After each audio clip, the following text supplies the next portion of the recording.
7 నిమిషాలండి. లేదు సార్, అది పడిపోకుండా ఒక స్లాబ్ ఉండేది సార్, మళ్ళీ హైట్ వస్తుందని రెండో స్లాబ్ వేయించారు. थोड़ा पीछे होगा కొంచెం అప్పుడు రాదు అదేంటి, కాకపోతే ఏంటంటే ఈ నాలానికి మనం లెవెలింగ్ చేసి రోడ్డుని కనుక సెట్ చేస్తే సార్ ఆటోమేటిక్ గా కొంత ఫ్లోర్ ఇందులోకి అసలు రోడ్డే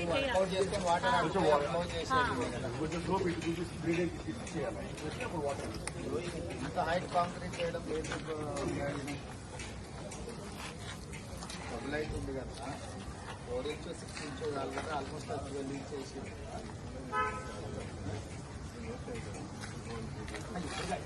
ఏమైనా పర్పస్ మ్యాటర్ ఎప్పుడు చేసిరా అని అడుగుతున్నాను.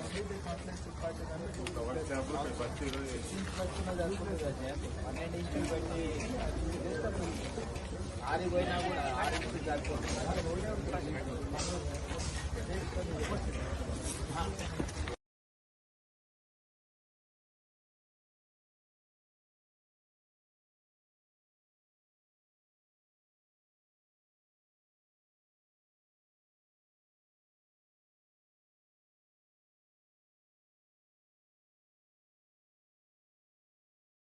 మరిన్ని ట్రెండింగ్ వీడియోల కోసం న్యూస్ 18 తెలుగు యూట్యూబ్ ఛానల్ ను సబ్స్క్రైబ్ చేసుకోండి.